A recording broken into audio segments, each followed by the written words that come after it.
V prvej kapitole Genesis, verš 14, Boh hovorí, že nám dá znamenia. Keď už hovoríte o znameniach, keď sa o chvíľu vrátime, tak by som chcel, aby ste hovorili o tých zvláštnych znameniach na oblohe, ktoré indikujú, že sa ide udiať niečo veľmi dôležité. Lebo tak, ako jarné sviatky hovoria o prvom príchode Mesiáša, jesenné sviatky hovoria o jeho návrate. Povedzte mi niečo o tom, čo vieme o jeho návrate. Jarné sviatky sa postupne naplnili v poradí, tak ako sa postupne diali. Takisto aj jesenné sviatky sa naplnia v poradí, ale nemusí to nevyhnutne byť v jeden rok. Prvý jesenný sviatok je sviatok trúb. Ľudia, ktorí poznajú knihu Zjavenia, sú oboznámení s trúbami. Po sviatku trúb, ktoré podľa môjho názoru signalizujú začiatok súženia, niektorý rok na tento deň, ale neviem kedy. Potom prichádza sviatok Jom Kipur, pre Izrael deň zmierenia. Verím, že v niektorý rok na tento deň sa Izraelcom otvoria duchovné oči a spoznajú Ježiša ako svojho Mesiáša. A potom je tu sviatok stánkov, kedy Ježiš bude prebývať medzi svojim ľudom v tisícročnej ríši pokoja. Veríte tomu, že počas toho, ako prenikáme stále viac a viac do podstaty Božích sviatkov, budeme schopní poznať oveľa viac detailov o návrate Mesiáša? Verím tomu, ale ako veľmi? Verím tomu veľmi pevne. Prorok Daniel povedal, že v posledných dňoch veľmi narastie poznanie. Verím, že sa to netýka len vedeckého, ale aj duchovného poznania. Že sa odkryje závoj, o ktorom hovorí prorok Izaiáš, že je nad všetkými národmi. Veľmi skoro sa udeje niečo dôležité, pretože Mark dostal zjavenie o veciach, ktoré sa udejú na oblohe a ktoré svedčia o veľkých udalostiach, čo majú nastať. Neodchádzajte, o chvíľu sme späť. O chvíľu sme späť na To je nadprirodzené. Opäť je tu Sid Roth a Mark Biltz. Mark, minulú noc ste dostali zjavenie, nad ktorým musím stále premýšľať. Vysvetlite to. Minulú noc, keď som spal, tak zrazu som sa prebudil a zrazu som dostal zjavenie týkajúce sa toho, čo sa stalo s Božím slovom. Mal som pred sebou obraz niečoho vysušeného, dehydrovaného, niečo, z čoho bola odstránená všetka voda. Takto niektorí ľudia vnímajú Tóru alebo Božie slovo. Aby to ožilo pre ľudí, musí to byť zavlažené cez Ježiša. Biblia hovorí, že on je živou vodou, riekou života. A myslím, že sa stalo to, že mnohí ľudia odstránili tú živú vodu zo slova. A my to teraz musíme opätovne zavlažiť. Ale keď to je zavlažené, hovorím o zavlažení cez Ducha Svätého, tak ste objavili úžasne zaujímavú vec. Kristus povedal, že v posledných časoch budú zvláštne znamenia na oblohe a na nebi. A vy ste objavili niečo veľmi zvláštne. Aj pre mňa je zaujímavé to, keď Ježiš povedal, že budú znamenia na nebi. Slnko stmavne a mesiac sa obráti na krv, zčervenie. Toto isté je zapísané v knihe proroka Joela. Keď som to čítal, tak ma napadlo. Toto vyzerá ako úplné zatmenie slnka a mesiaca. Tak som išiel na webovú stránku Národného ústavu pre letectvo a vesmír, pretože Boh bol veľmi matematický, keď stvoril slnko, mesiac a hviezdy. Dokážeme vypočítať zatmenia tisíce rokov dozadu aj do budúcnosti. 14. verš 1. kapitoly Biblie hovorí, že Boh stvoril slnko a mesiac na znamenia. V hebrejčine je tam slovo oud, čo znamená signály. Takže hlavným účelom slnka a mesiaca bolo to, že Boh nám cez ne posiela signály. Ďalej sa tam píše na obdobia. Nás hneď napadne jar, leto, ale hebrejský je tam moed, to isté slovo, o ktorom sme hovorili pri sviatkoch. Takže Boh stvoril slnko a mesiac ako signály pre jeho sviatky, ako znamenia jeho príchodu. A až potom sa píše pre dni a noci. Tak som išiel na webovú stránku NASA a zistil som zvláštnu vec. V roku 2014 a 2015 budú nasledovať tesne za sebou 4 úplné zatmenia mesiaca. NASA to nazýva tetráda, znamená to, že nie je žiadne čiastočné zatmenie medzi tým. Pozrel som si termíny v našom normálnom kalendári a nič som si nevšimol. Potom ma napadlo, ale ja sa musím pozrieť do biblického kalendára. Tak som sa pozrel, kedy je to. A toto som zistil. V roku 2014 je prvé úplné zatmenie presne v prvý deň židovského sviatku Paschy. Ďalšie je na prvý deň sviatku stánkov A potom v roku 2015 sa to opakuje. Jedno je v prvý deň Sviatku Paschy a ďalšie znovu v deň Sviatku Stánkov. Keď sa pozrieme do minulosti, keď sa udiali takéto úplné zatmenia mesiaca, v deň ustanovených stretnutí s Bohom, počas Božích sviatkov, tak vtedy sa udiali niektoré veľmi významné prorocké veci. Tieto tetrády, 4 kompletné zatmenia mesiaca, sa dejú veľmi zriedka.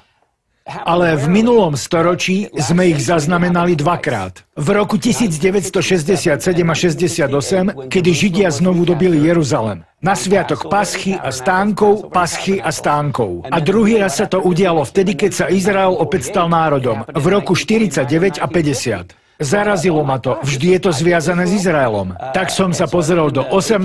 storočia nič, 17. storočie nič, 16. storočie nič. V 15. ich bolo asi 4 alebo 5, ale ani jedno nepripadlo na žiadny sviatok. Ale v roku 1492 boli všetci Židia vyhnaní zo Španielska. A hneď na to 1493 a 4 opäť tetráda. Tak ma napadlo, rok 2014 a 2015 budú veľmi významné. Určite budú významné vzhľadom na to, čo ste teraz povedali. A teraz taká malá špekulácia, čo by sa mohlo stať. Nepredpovedáme, čo by sa mohlo stať. Nič sa nesnažím predpovedať, ale myslím si, že je to znamenie 7-ročného obdobia súženia opísaného v Biblii. Či už sa týka jeho začiatku, stredu alebo konca, neviem. Ale myslím si, že Boh takto vysiela svojmu ľudu signály o tom, že v roku 2014 a 2015 sa udeje niečo naozaj dôležité. A je tam ešte ďalší dôvod. Napadlo ma, a čo zatmenia slnka? Lebo Biblia opisuje, že slnko stmavne. Tak som opäť išiel na web NASA a našiel som si zatmenia slnka počas biblických sviatkov. Udeje sa to 1. Nisanu, to je koniec marca.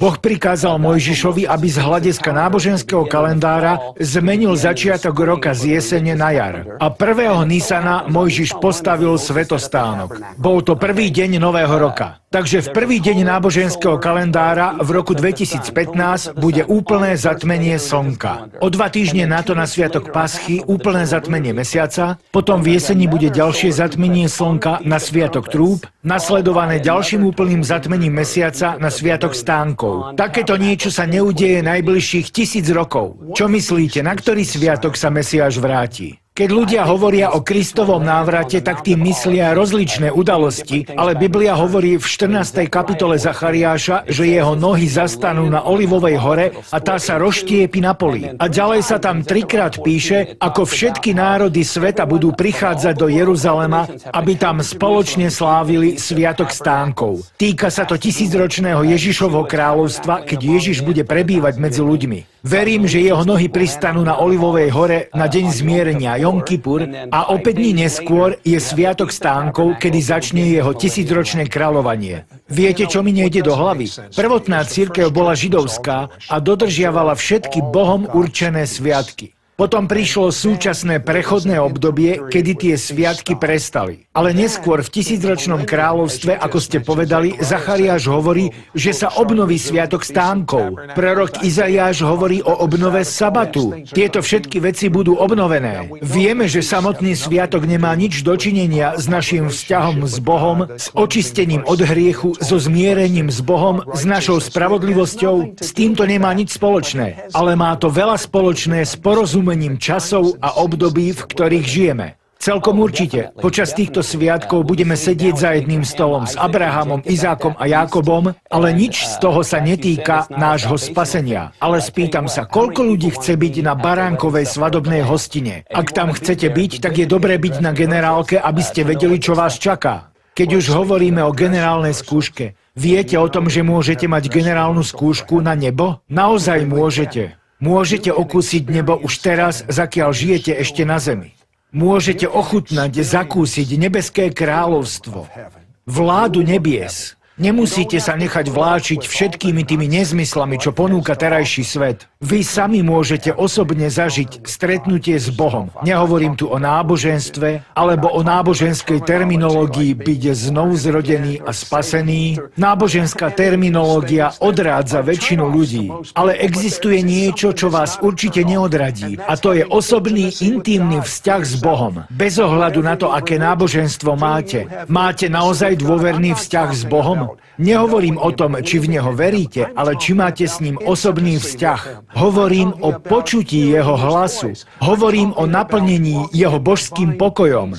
Hovorím o tom, či žijete zmysluplný, naplnený život. Je len jedna cesta, ako poznať Boha. A je ňou paschálny baránok, ktorý bol zabitý. Jeho meno je v hebrejčine Ješua. My ho voláme Ježiš. A krv, ktorá z neho vytiekla, vymazala všetky vaše hriechy. Možno rozmýšľate takto, ale veď ja som v podstate dobrý človek. Ale Boh hovorí, že všetka naša spravodlivosť je v jeho očiach ako poškvrnené rúcho. V porovnaní s jeho svetosťou ste nespravodliví. Preto potrebujete jeho krv. Potrebujete, aby jeho krv obmyla vaše hriechy. Povedzte mu to. Povedzte, verím, že Ježišova krv zmýva moje hriechy. A preto som čistý. A teraz, keď som čistý, Ježiš, bývaj v mojom vnútri. Robím ťa svojim pánom a spasiteľom. Amen.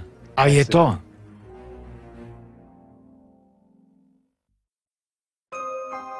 Ježiš Kristus povedal, že pred jeho návratom na zem budú znamenia na slnku, na mesiaci a na hviezdach.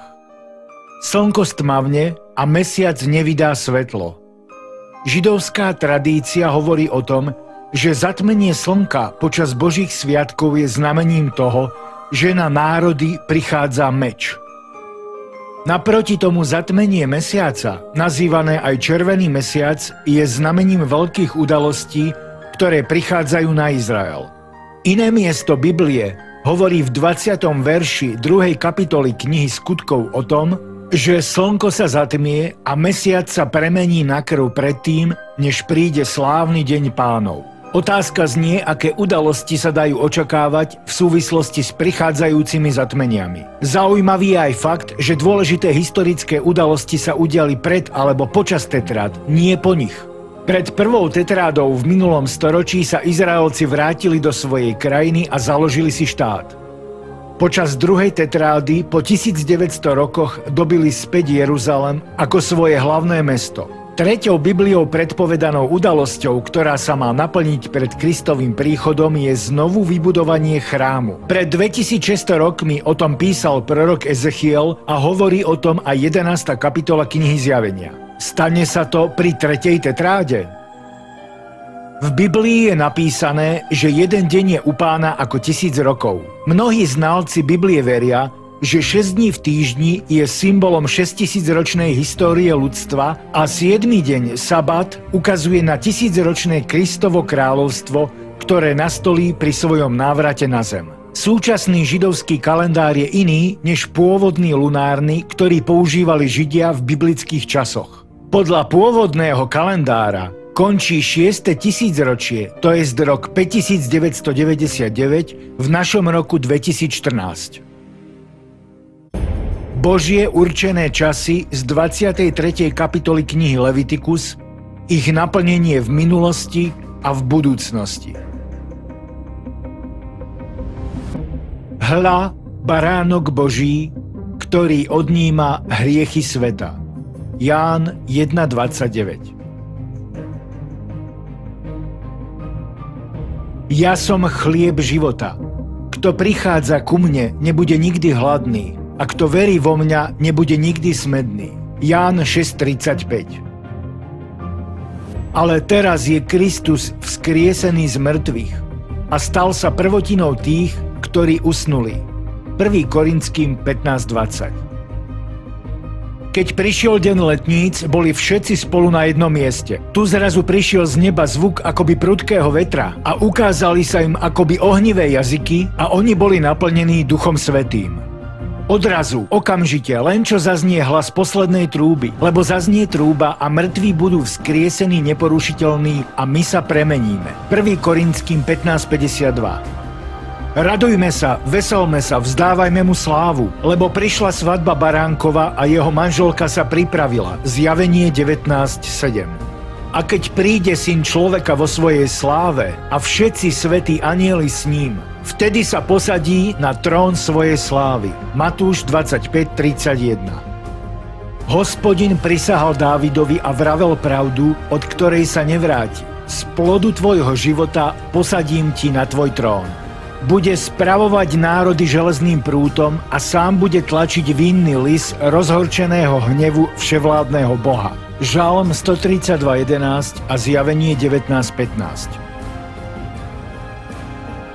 Božie predurčené časy sa naplnia čoskoro. Si pripravený na vytrhnutie?